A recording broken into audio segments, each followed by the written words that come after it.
Oi, gente, tudo bem com vocês? Ai, que estranho isso, assim, eu não ver vocês, mas falar, gente, tudo bem com vocês? Espero que sim, que estejam todos bem. Vocês fazem falta. Vocês fazem muita falta, né? E aí vocês acordam, professora! É muito diferente. Chegar numa sala de aula e olhar todo mundo ali, cada um no seu lugar, e vocês perguntando, e às vezes a gente pega e dá umas olhinhas, mas tudo bem. Vocês fazem falta, gente. Muita. Porque é estranho olhar para uma câmera e não olhar para uma sala de aula, né? É uma vida ali dentro. Então, é um contato totalmente diferente. Você ter contato com pessoas, e isso eu acho que todo mundo está sentindo. Essa questão do isolamento, do não poder sair na hora que eu quero, eu não posso passear, eu quero, mas não posso. Então, tudo isso demanda uma boa questão de percepção e coerência da nossa parte. Então, muito álcool gel, máscara, então, cuidado, muito cuidado. Gente, brincadeiras à parte, nossa aula será sobre a questão dos refugiados e a xenofobia. Eu deixei mais explanado esse conteúdo para vocês, porque eu acho que precisava deixar ele um pouco mais amplo. A gente precisava ir mais a fundo com relação a isso, ver realmente quais são os detalhes que existem dentro desse conteúdo, dentro desse contexto. Entender os refugiados em si, a questão do refugiar-se, por que eles estão se refugiando? Cansou de viver ali, o cara está só fugindo. Não, não é bem assim. Tem uma história por trás daquilo dali. A pessoa não vai largar tudo que ela tem e sai correndo porque eu quero, porque sim, pronto. Tem uma razão, tem um porquê. E é isso que nós vamos entender mais a fundo. Depois, é claro, vem a questão da xenofobia. Então, a questão da xenofobia, eu acredito que vocês pegaram bem em sala de aula, mas aqui eu consegui deixar um pouquinho mais plana. Então, nós vamos falar sobre a xenofobia. Essa questão com o imigrante. Então, tem que ter um respeito, e tudo mais. Pessoal, foco, certo? A aula de vocês eu montei ela em slide, tá? Para deixar as imagens ali, alguns dados e assim por diante. E, enfim, se cuidem para que isso passe logo. Vocês se cuidam, eu me cuido, todo mundo se cuida. Não é todo mundo, mas a gente sabe que pelo menos uma parcela da população se cuida. E esses cuidados sendo tomados, é claro, não tão rápido, mas estaremos reunidos outra vez. E a intenção é essa, voltar para a sala de aula, chegar, explicar e tudo mais, e tirar as dúvidas ali, Então, povo, o vídeo cortou-se sozinho, porém, vamos seguindo em frente, né? A gente não sabe dar muito bem com tecnologia ainda. Eu não sei, na verdade, vocês sabem. Então, pessoal, a questão dos refugiados e a xenofobia. Na aula, a gente falando assim em sala, eu lembro que eu só passei um breve resumo para vocês. E é diferente você só falar bem rapidinho, bem resumido, e você deixar um leque todo em questão, né? Então, o que acontece, né? O que é essa questão de xenofobia, refugiados? Então, quando uma migração ela ocorre por motivos de força maior, como guerras, crises agudas de fome, catástrofes naturais, ou até qualquer outro motivo que obriguem esses grupos sociais a se colocarem em movimento de fuga, esses migrantes eles são considerados refugiados, né? Então essa questão dos refugiados ela acaba sendo mais colocada nisso. A pessoa ela é colocada em repressão, ela não tem muita escolha, as situações não são tão favoráveis assim, né? O passar fome não é tem um arroz e feijão, não. Não é o tem um arroz e feijão. O passar fome da questão dos refugiados, quando eles saem do seu país de origem, é realmente o não ter nada, tá? É quando realmente acaba ocorrendo até o fato da moeda deles já não estar valendo mais praticamente nada, né? Que é até o caso que a gente viu muito recentemente da Venezuela, tá?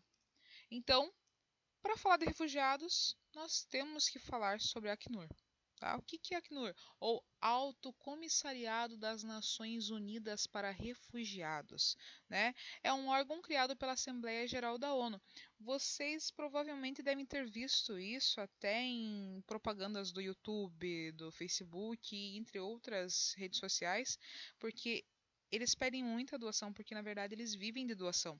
Né? Eles vivem de ajuda. É claro que não vamos sair por aí doando sem olhar se realmente aquilo dali é verídico, tá, gente? Devido à globalização, os golpes pela internet, eles acabam acontecendo.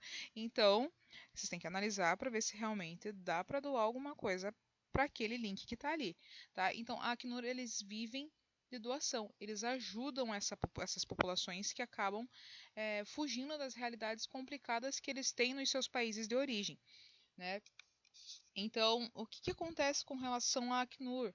É, enfim, em 14 de dezembro, lá muito tempo atrás, em 1950, na verdade, eles fizeram esse alto comissariado para proteger, dar assistência para essas pessoas que acabam não tendo muita escolha, né?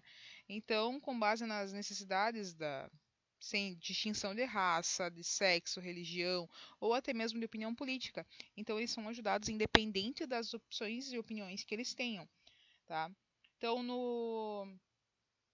na questão de atividades e tudo mais, o Acnur ela dá atenção especial às necessidades das crianças, tá? Então, o foco deles realmente, assim, em primeiro lugar, as crianças. E eles procuram promover uma igualdade de direitos da mulher, devendo sempre buscar um meio de dar soluções duradouras para tais problemas, né? Sendo até atualmente uma das principais agências humanitárias do mundo, tá? Então, como tipo organização humanitária, né, a política e social, o Acnur eles têm dois objetivos básicos, né? Proteger homens, mulheres e crianças, ou melhor, vamos colocar certinho. Proteger homens, mulheres e crianças, refugiados, e buscar soluções duradouras para que possam reconstruir suas vidas em um ambiente normal. Né? Então, eles têm esses dois objetivos. Né? Até porque é uma coisa que a gente consegue deduzir. Né? Se eles protegem os homens e as mulheres, automaticamente eles já estarão protegendo essas crianças refugiadas. Né? E daí, em sequência, eles tentam procurar mais soluções. Né? Na verdade, as soluções elas acabam sendo mais complicadas, porque a solução mesmo seria mudar a situação do país de origem, o que daí já não tem mais um âmbito tão prático com relação a isso, né? É uma coisa mais complicada. Então, as Nações Unidas elas atribuíram ao Acnur o mandato de conduzir as coordenações internacionais até para a proteção dos refugiados. Então, eles protegem os refugiados meio que no total. Eles saem realmente perguntando para os refugiados do que eles precisam, né, o que é viável a eles, até onde eles podem ajudar também, e até mesmo procuram lugares para esses refugiados e fornecem também barracas e tudo mais, né? Então, a principal missão da Acnur é assegurar o bem-estar e os direitos desses refugiados, né? Sendo até que a participação dos refugiados nas decisões que refletem em nossa, não só nas nossas, mas no geral, né, na vida um princípio essencial dessa ação. Então, gente, nesses esforços para cumprir o objetivo, o Acnur ele se empenha em garantir que qualquer pessoa possa exercer o direito de buscar o seu refúgio seguro em qualquer outro país. Né? E assim, caso assim deseje, até regressar ao seu país de origem. Mas geralmente a situação nos países de origem elas são tão complicadas, tão precárias que eles acabam optando por não voltar. Por mais que as situações nos países que eles estejam refugiados não sejam boas para eles, mas são melhores do que no país de origem. Né? Então, quando é prestada essa assistência aos refugiados, no regresso ao seu país de origem, ou até mesmo na instalação em um outro país, o Acnur ele também trabalha em busca de soluções duradouras para os problemas dessas pessoas. Eles tentam ajudar essas pessoas um pouco mais a fundo, né? Mas o que acaba dificultando muito essa missão, né? O que complica muito essa missão do Acnur é a questão da xenofobia, gente. E isso vocês sabem que pega pesado mesmo, né? Além dos obstáculos relacionados ao aprendizado do idioma, ao abrigo, a questão de cultura, a vivência, o se adaptar num ambiente totalmente diferente. Então, o cara já está passando por toda essa dificuldade. Ele já teve que sair do seu país de origem, largar tudo. Muitas vezes a casa tá perfeitinha lá, tava, né?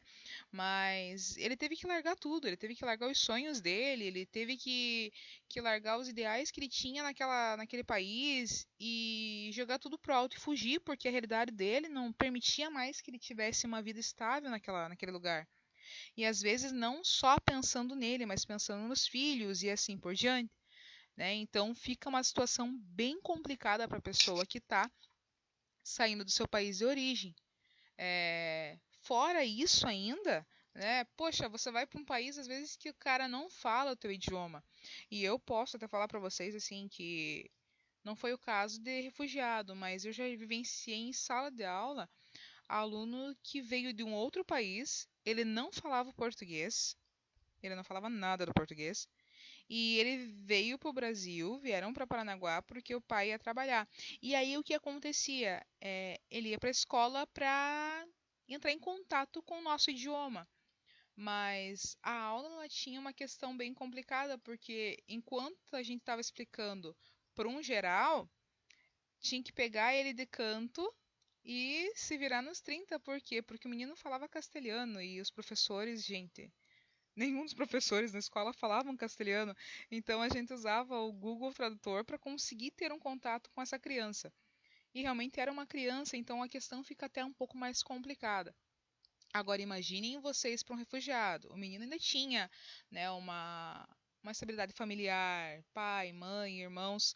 Agora o refugiado que às vezes até mesmo durante o percurso, até conseguir chegar no país que ele está se refugiando, durante o percurso ele perde pai, ele perde irmão, ele perde vô, vó, ele perde, na verdade, uma estrutura familiar, né? Então, ele ainda passa por isso, ele não sabe falar o idioma do país que ele chegou, a cultura é totalmente diferente da dele, ele é apontado, ele é zombado e ainda passar por xenofobia, né? Que eu acho que é o caso mais complicado que eles acabam vivendo.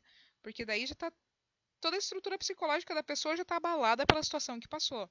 Só ele sabe o que passou no percurso que ele teve até conseguir se refugiar num lugar de segurança. Então, ele ainda tem que passar por humilhação, por chacota, por agressão, não só verbal, mas também física, né? Então, são situações bem complicadas. Tá? Então, uma das dificuldades que o Acnur mais tem é essa questão, a da xenofobia, gente. É uma das situações mais complicadas até agora para eles. Tá? Perdão, gente. Então, o Estatuto do Acnur, ele conduz a sua ação de acordo com o seu estatuto, guiando-se pela Convenção das Nações Unidas relativa ao Estatuto dos Refugiados de 1951, né? E seu protocolo de 1967. Então, o que acontece? Ele enfatiza o caráter humanitário e estritamente apolítico do seu trabalho, né? E define ainda a competência da agência assistir a qualquer pessoa que se encontra fora do seu país de origem e não pode ou não quer regressar. Ele não quer voltar, né? Aí por quê? Por que o cara não quer voltar? Poxa, as situações às vezes é de questão de temores de perseguição, da raça, da religião, da nacionalidade dele, determinado grupo social, até opinião política. Então, posteriormente, essas definições mais amplas do termo refugiado, elas passaram a ser consideradas quem teve que deixar seu país devido a conflitos armados.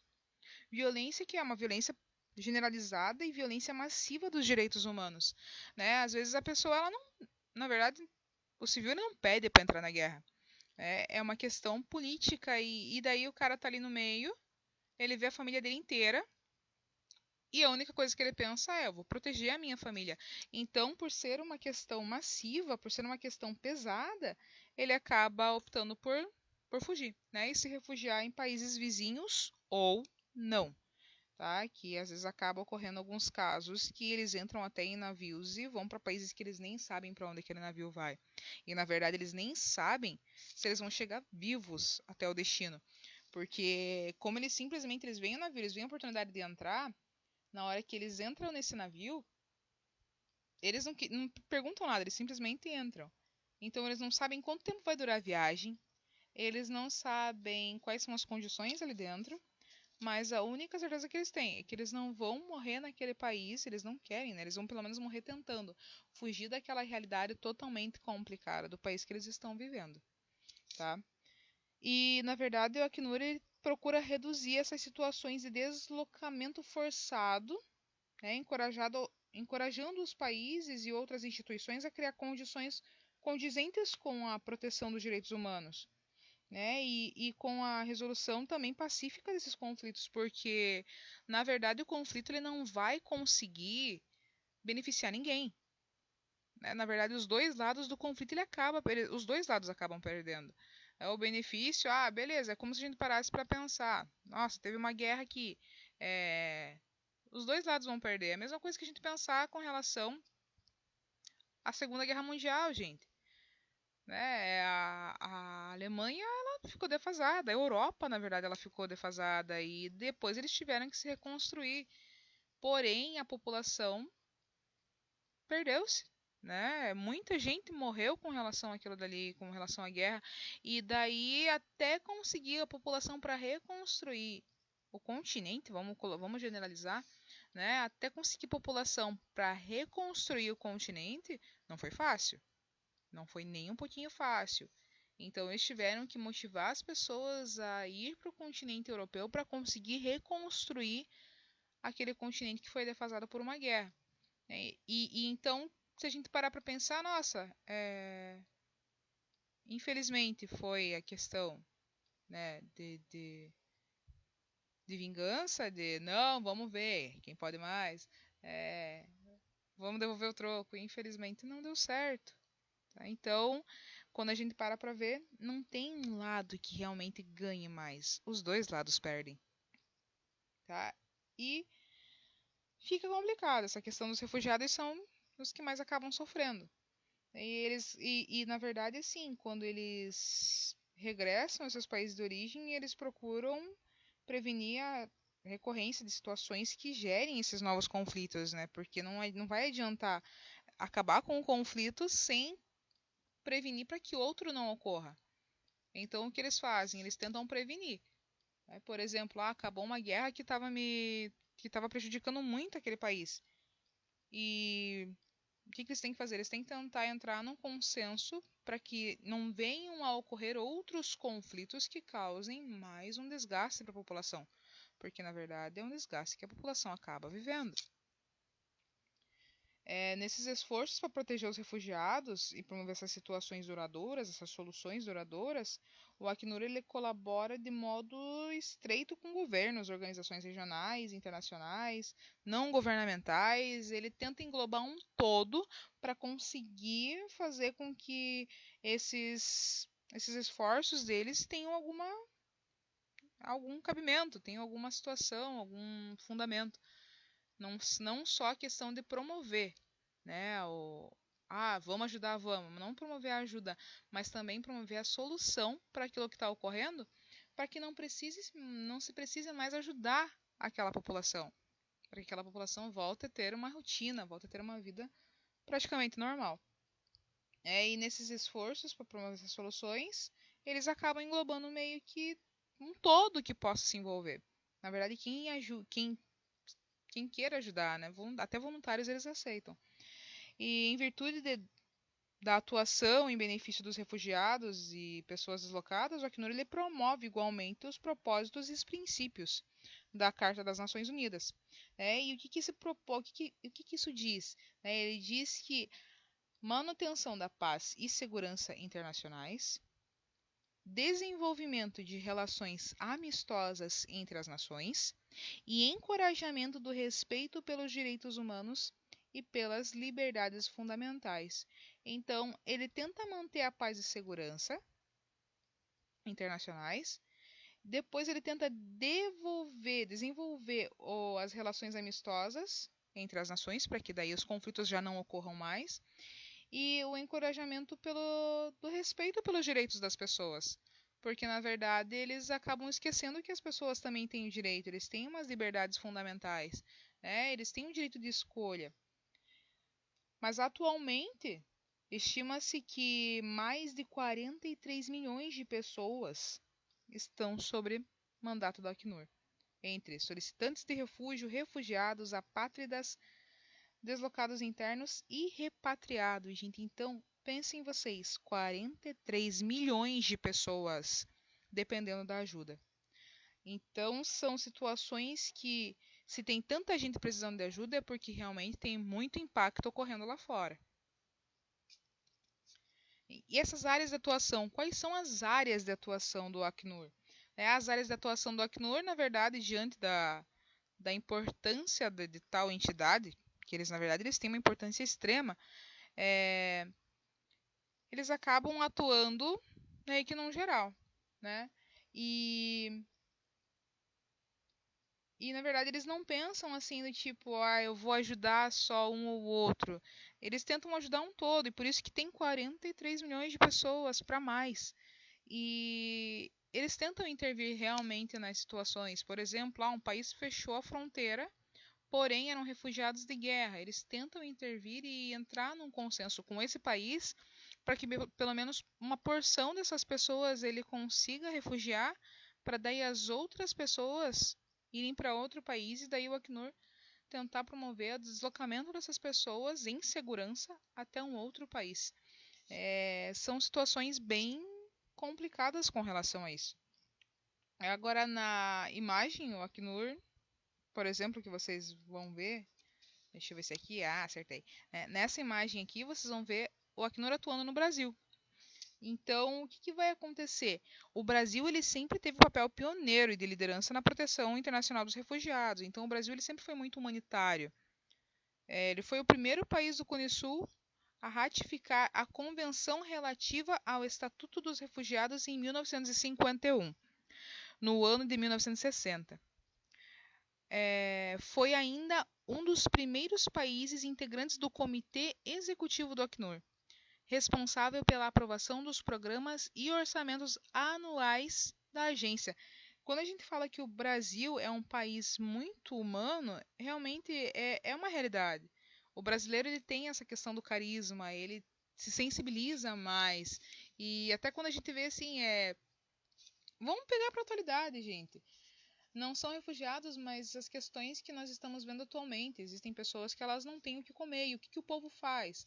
O povo está se ajudando. Eles colocam em propagandas do Facebook. Nossa, se você está precisando, não passe fome, não durma com fome.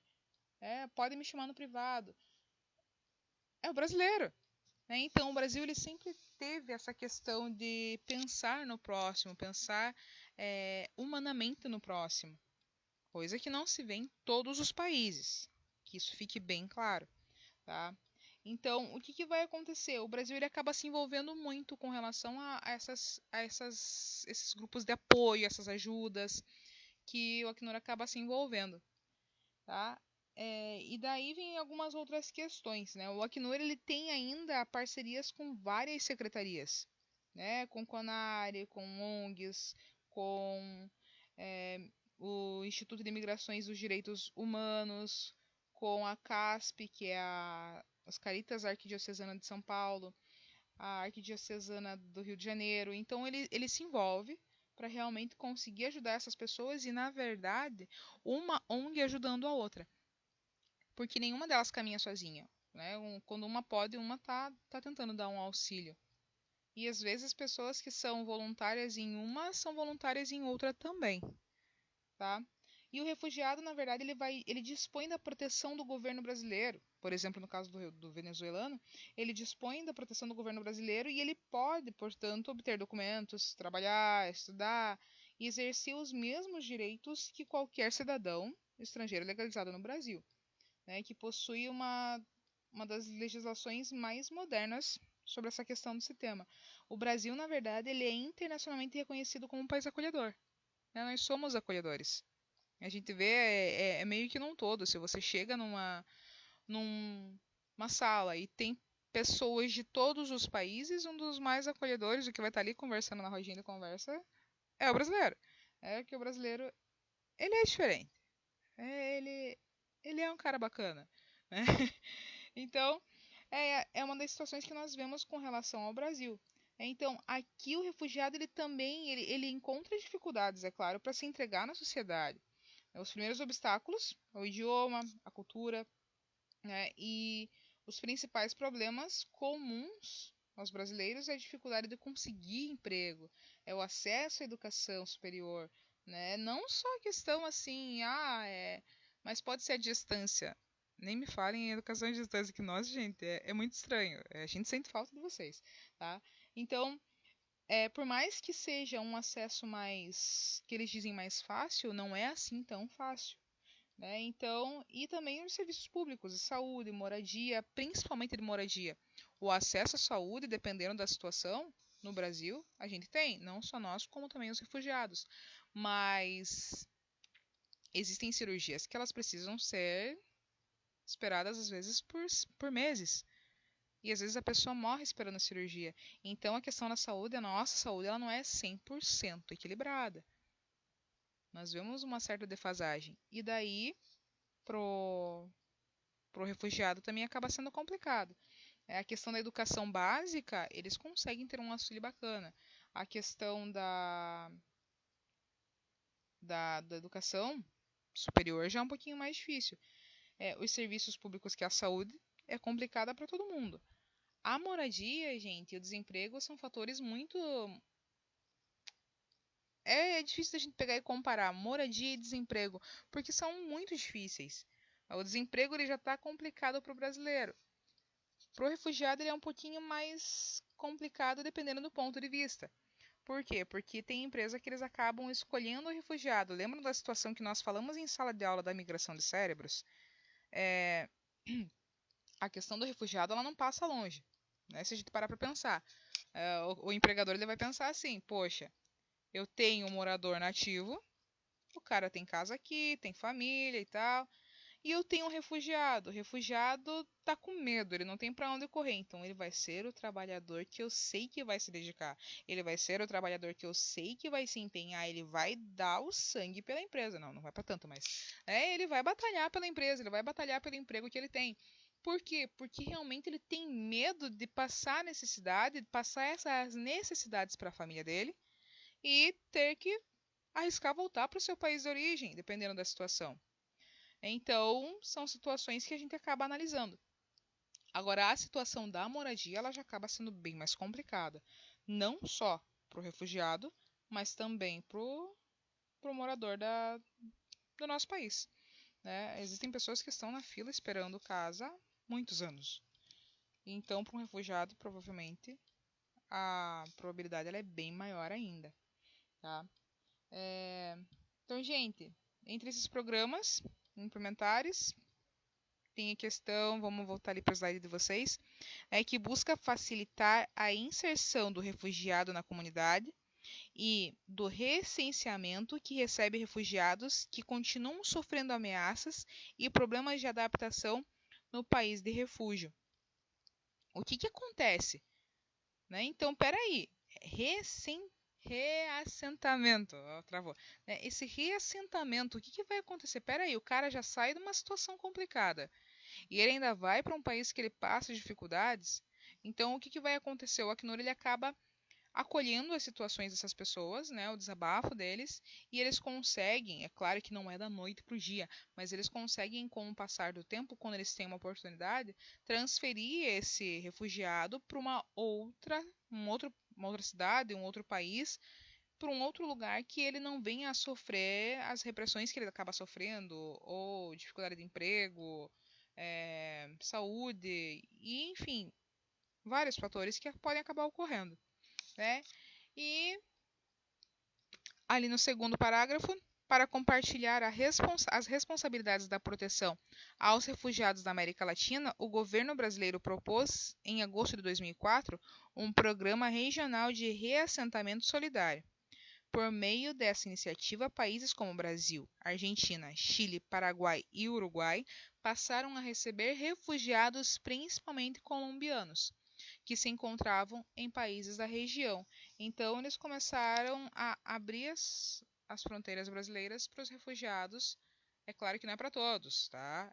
Tem uma certa demanda. Todos os países eles trabalham com relação à demanda para também não causar deixa eu achar a palavra certa, para não causar um desequilíbrio no país, né? Porque imaginem se o país recebe 10 mil pessoas num dia só, aí é complicado, né? Então tem um certo limite.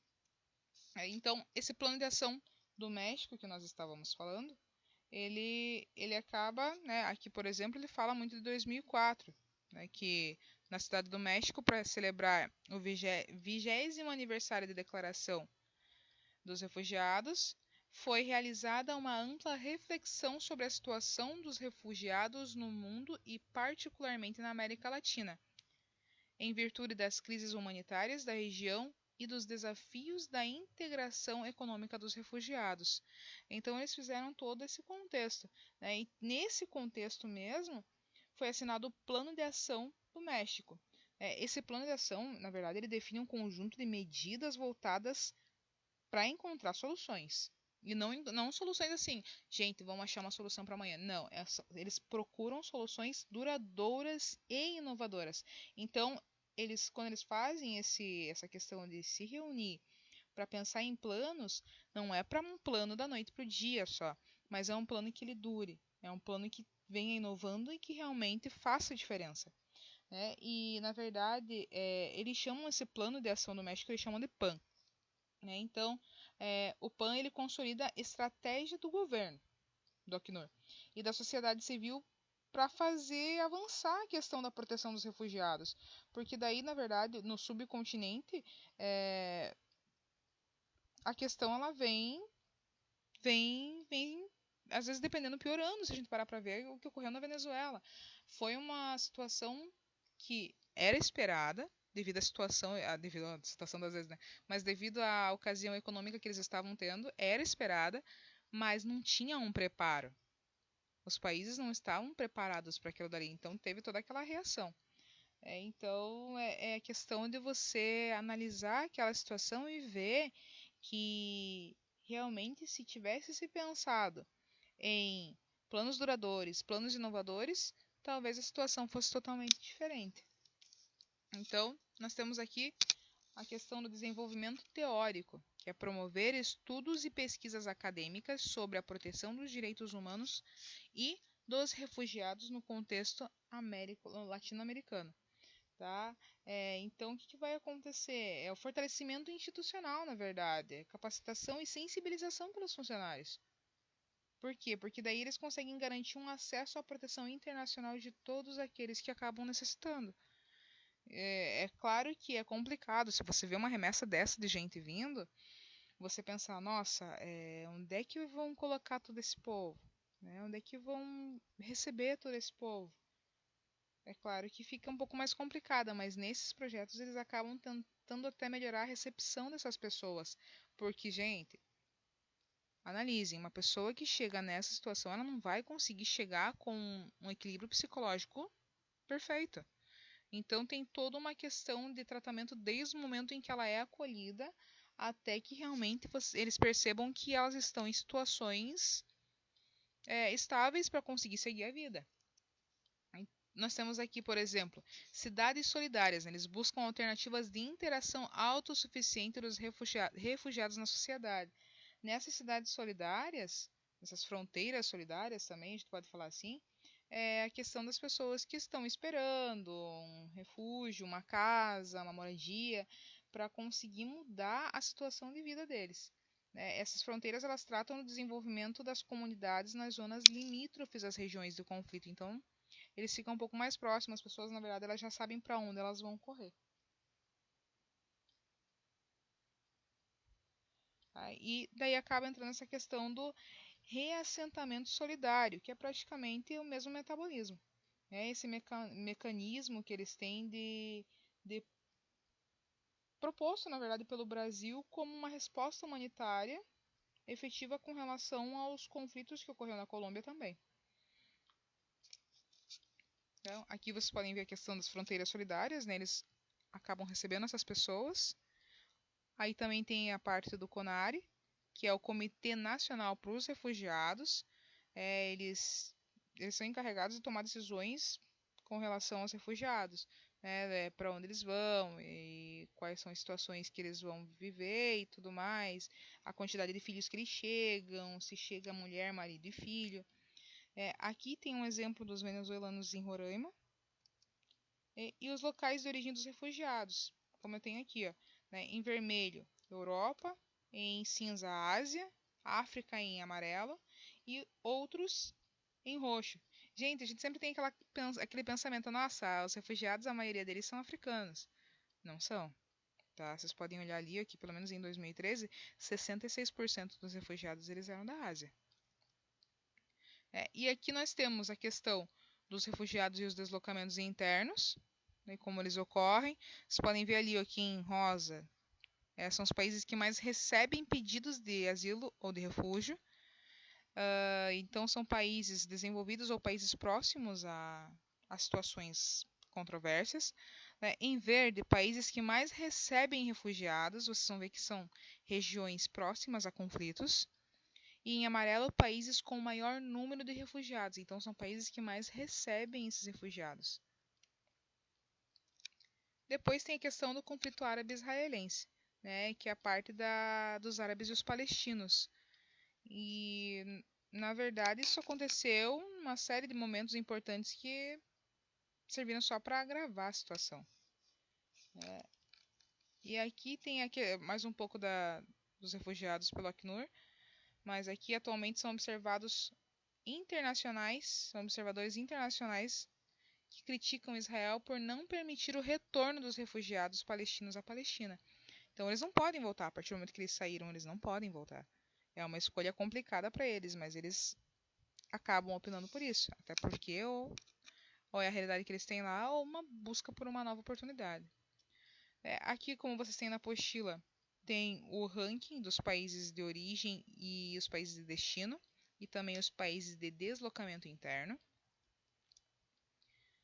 E a questão da xenofobia, que na verdade nós sabemos que a xenofobia ela acaba sendo a aversão, a hostilidade ou demonstração de ódio por estrangeiros. Eles vêm como se fossem forasteiros.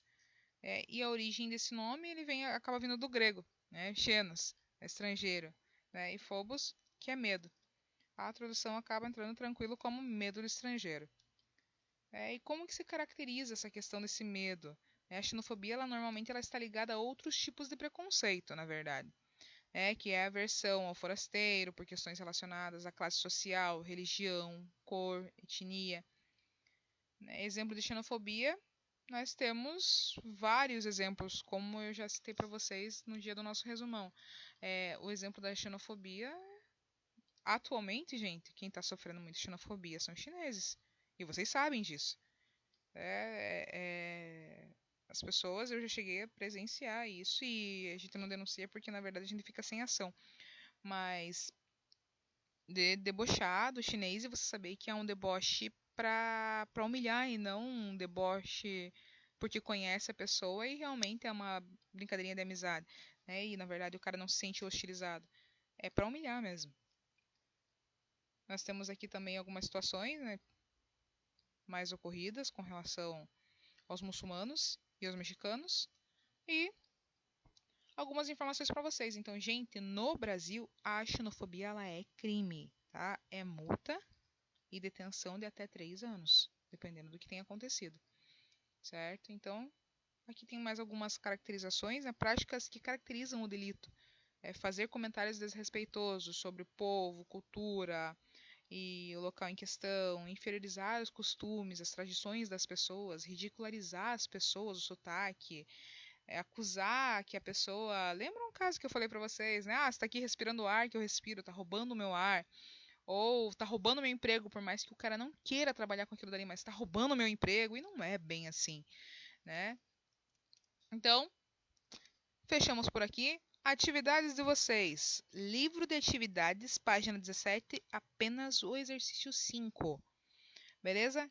Gente, até a próxima. Se cuidem. Tô com saudade de vocês, tá? De atormentar a cabeça de vocês. E realmente se cuidem mesmo para que cada um se cuidando logo isso aí tende a passar. Assim espero, né? Assim esperamos. Até a próxima aula, povo.